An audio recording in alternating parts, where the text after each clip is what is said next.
No one anticipated it. Not in this manner.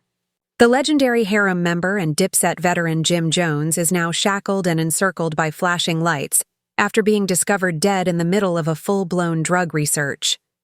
It didn't seem genuine. The sirens were genuine, however. The police scanners were humming. The rapper was seen in what investigators are describing as a verified drug trade outside a dark warehouse in the grainy, unvarnished, and indisputable video. In a few minutes, social media took off. Is this a sit-up? Was he set up? What on earth is going on? As hip-hop lovers worldwide frantically tried to make sense of it, rumors were raging through Harlem's streets. What followed, however, rocked the internet more than anything else. Jim's lifelong buddy, brother-in-arms, and co-founder of Dipset Camron went missing. It was all in his face. It wasn't just betrayal. It was sorrow, as shown by the quiet, the tightness in his eyes, and the strain in his jaw. The true drama started when he finally said anything, because Camron did not stand up for him. He did not refute it. There was just one thing he said. You guys are unaware of the half. The internet went down, and there are still a lot of questions. Was this the last fracture in a loyalist fraternity? Or had it been years in the making? The whole affair is more sinister than anybody could have guessed. The streets of Harlem were cooler than normal under a gloomy, cloudy sky as news spread like a wildfire. Jim Jones had been taken into custody in relation to the cocaine transaction. Most people didn't believe it at first. How could the legendary Dipset, who had become a household name after rising from the project, be sucked into something so well organized? Everyone anticipated the typical gossip and trivial internet chit-chat, but this time it was undeniable. Within minutes, grainy video emerged, and Jim's inner circle's silence only served to heighten the commotion. The video was harsh and unvarnished. A shaky handheld shot was used to start it, most likely recorded by a security guard's phone or a passing pedestrian. In the parking lot behind an abandoned warehouse, Jim stood next to a sleek black sub, his form highlighted by a single street lighting. The individual he was meeting had his face hidden under a black sweatshirt, but the conversation was obvious. A little package was transferred from hand to hand. A siren was heard by onlookers in the far away, becoming louder every second. Then, officers poured into the scene, shouting orders as their badges gleamed. Jim had no option but to raise his hands as the hooded figure ran off into the darkness. He seemed to be challenging the world to condemn him as he gazed straight into the camera. The internet exploded in a matter of seconds, as it usually does. Reposts, response videos, and contentious discussions erupted on social media sites. Is this authentic? Did they frame him? Another person tweeted. On Reddit, a different member inquired. Theories were stoked by hip-hop blogs. Was Rival Cruz's power play an inside job? The rumors were constant and unrelenting. Had Jim reverted to his old ways? Or had the FI engineered it? Camron, Jim's longtime friend and partner, was the person everyone most wanted to hear from, but Camron remained quiet for hours, which only served to exacerbate the issue. Was he complicit or ashamed? Camron went live late that night after both fans and critics demanded a comment. But was he really in the dark? On his private social media account, thousands of people watched very immediately. There was simply Camron sitting by himself in a dimly lit room without any dazzling background or loud music. With a poem in hand and an unrateable pace, the only sound in the room was the distant sirens, which served as a reminder of the insanity that was taking place. After what seemed like an eternity, Camron broke the silence. Stillness. He replied, "Y'all don't know the half," in a deep, low voice.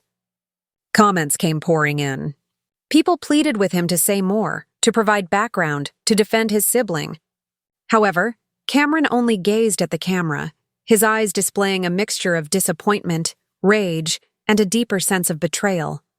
What he meant was the subject of circulating rumors, with some insiders whispering that Camron had attempted to alert Jim months before, while others said that Cam had proof of a wider plot.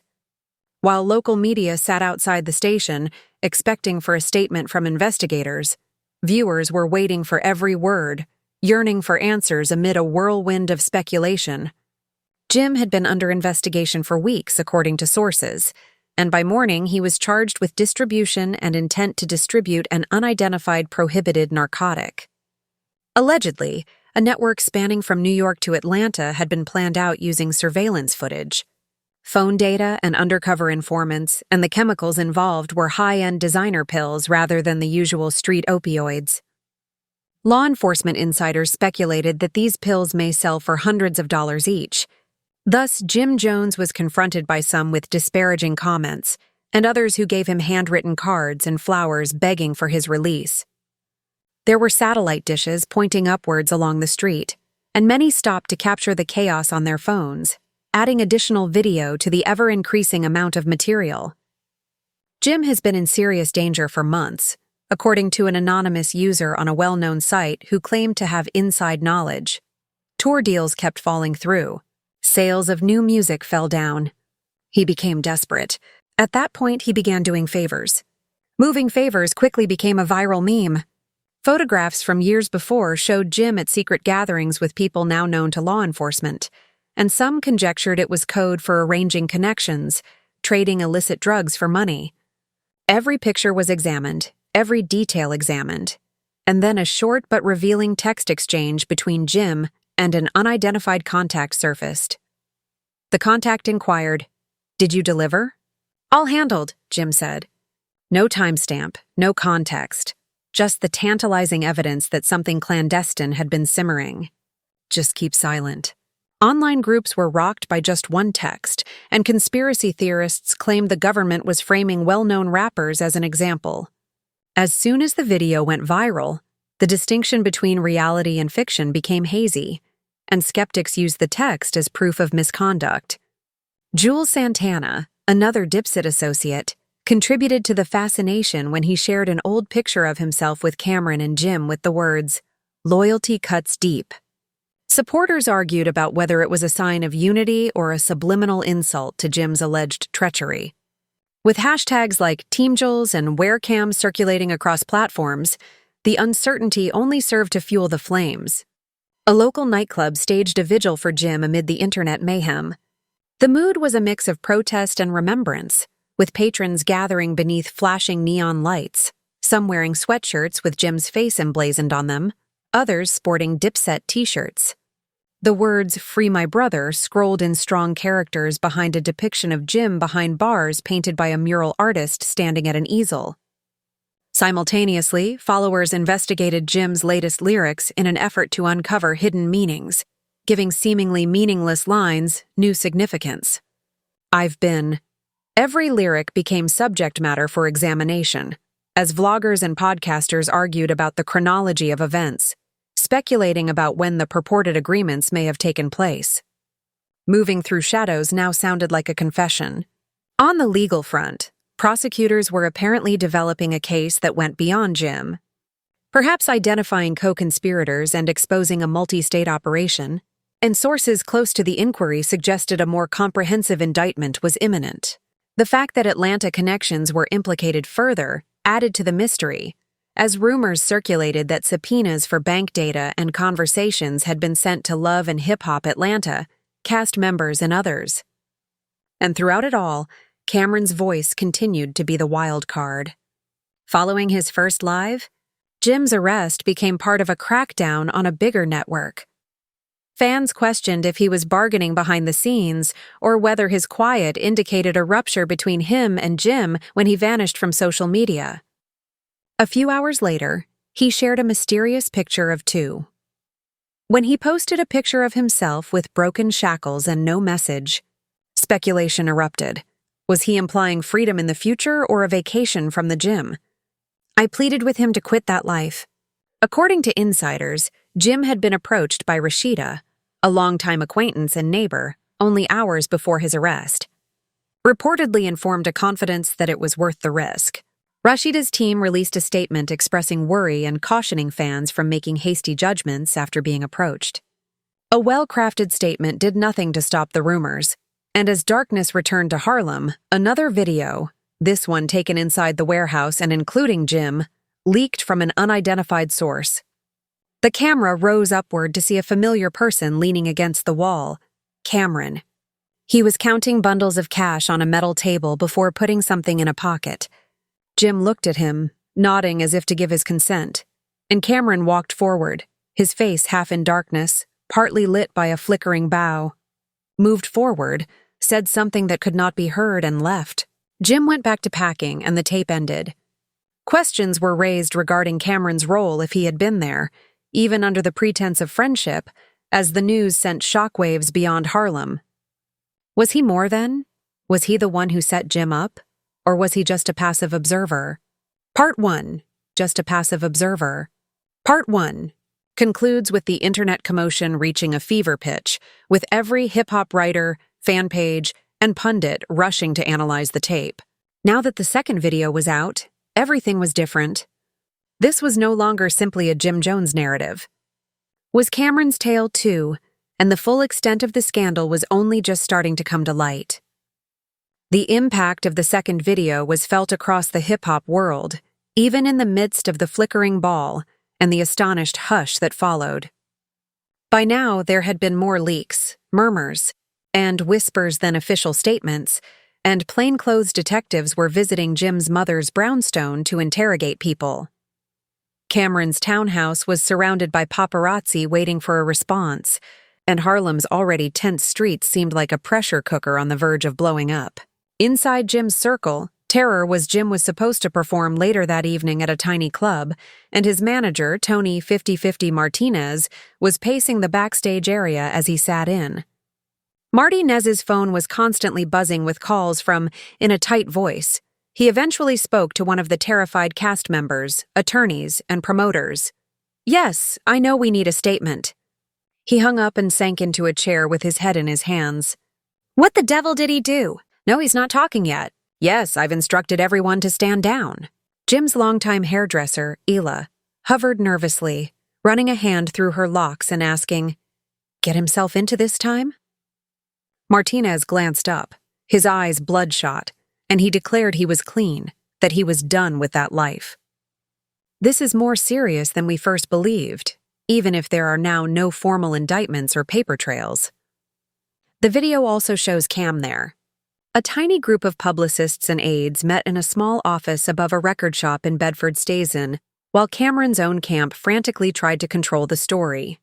One of them, Jasmine, displayed the most recent social media data on her laptop.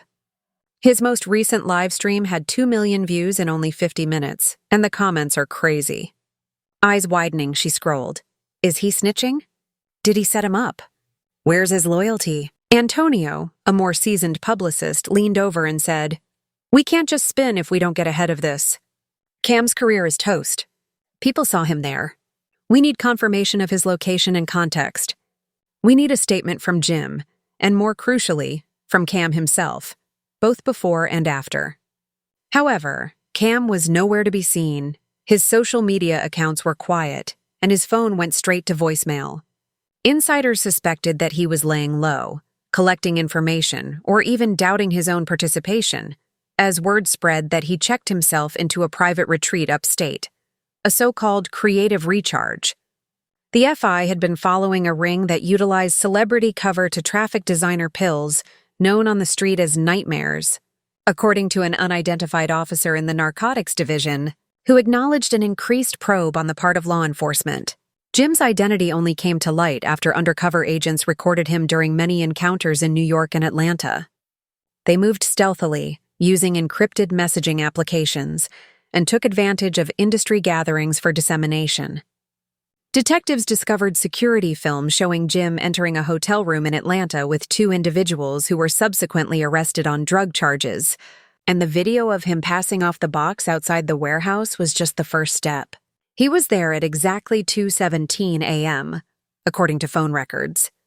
The lead agent informed reporters that this is not we have strong evidence that suggests higher-level participation in the celebrity witch hunt. Rashida was startled awake by a late-night call back in Harlem. "They are requesting your opinion on all channels," and it was Rashida's cousin's radio marketing channel. "They want to know what you saw." "I'm not ready," Rashida said, rubbing her eyes, and spoke heavily. "I can't simply throw them out like that. Jim is like a brother to me, and Pam is like family. It's on every morning program." People already did. The channel responded to that second video. Rashida slammed the phone down, her pulse racing. They're saying he knew about it. That you're covering it for him. After the rapper was arrested, Camron's nobility was questioned, and she noticed the headlines as she switched on the morning news. A video still of Cam leaning in and talking to Jim was shown next to a banner that flashed the arrest picture of Jim in handcuffs and frowning.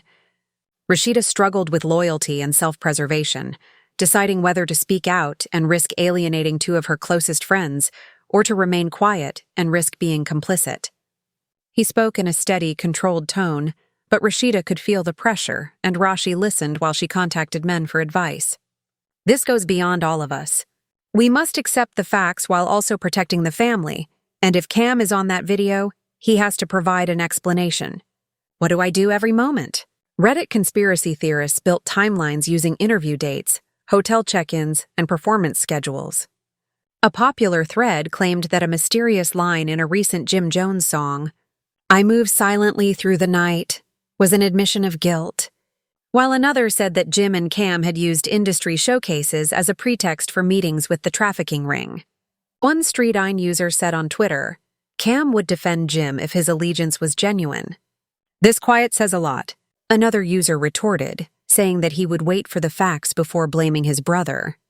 As he prepared his morning show in one of the city's most prestigious studios, Dave Swift gathered up audio snippets, the news of Jim's arrest, Cam's "You Won't Know the Half-Live," Rashida's solemn speech, and a few highlights from the police press conference. All I know, he informed his engineer, is that the ratings are going to soar. He intended to put them against one another, asking callers to choose a side. From the corners of the internet to the halls of justice, the part 2 concludes with Rashida preparing to take center stage with her own account of events, juggling the demands of friendship, family, and reputation against the press's ravenous scrutiny. Hasha went onto the makeshift platform outside the station, rubbing her forehead with shaking fingers, before turning to face the eager faces and flashing lamps. What she says next might alter everything once again. She cleared her throat, her voice faltering as a group of reporters jostle for position, microphones thrusting forward like ravenous beasts. When asked whether I was aware of any of this, I said that I wasn't until I witnessed it with my own eyes. I trusted him like family since Jen Jones informed me he was just working on new songs. Echoed through the audience. "Are you covering for him?" yelled one cameraman. Pain caused Rashida's eyes to flicker. "I'm hiding the reality. I'll be the first to accuse him if he is guilty." Later on in the day, at a small conference room at attorneys, counselors, and Dipset Records gathered around packages of evidence. Photographs of the 2 leaked movies, the Atlanta hotel room footage, the security camera footage from the warehouse, and copies of the damning text were all on the table. Marissa Flores, Jim's principal attorney, leaned back across the table and massaged her temples. "We must find flaws in the prosecution's schedule. They'll try to split the cases," she said, adding, "If we can show Jim was elsewhere at key times, that footage may be circumstantial." One investigator, looking at phone notifications, said, "The crew nodded, but the anxiety was high. Atlanta deals separate from the warehouse meet. We need to prove these points are connected." One partner gave a smirk. "It's a public spectacle that we are battling. The whole internet serves as the jury pool." By nightfall, Camron had reappeared. His verified account had a short audio sample that he shared. "My family has always had my support. I'm compiling information. Have patience, please." Despite just lasting 30 seconds, it generated fresh discussion. There were 2 groups of fans. Cam's silence was seen as complicity by some and as sympathy by others. The hashtags "or Cam for Jones" and "or Cam for Clarity" alternated. Men sat at home in the meanwhile, browsing through the craze. He called Rashida. Her voice was tired as she responded. She said, "They're tearing me apart. I'm attempting to represent the truth, but I'm not allowed to." Menk lets out a slow exhale. "Baby, you did what you had to do. Let the attorneys take care of the rest now. Hold your head high." He hesitated. "However, be mindful of your back. These folks engage in filthy play." The brand manager for Dipset set up a meeting with Jim's loyal followers, lifelong admirers, street influencers, and local authorities as part of the damage control strategy. The event was held at a former church that was converted into an event venue on 125th Street. Above were posters for Dipset albums. Jim had a single chair on a little stage, but nobody knew whether he would show up. Volunteers distributed flyers and bottled water with the words, "If you believe in redemption," bolded on them. Following an hour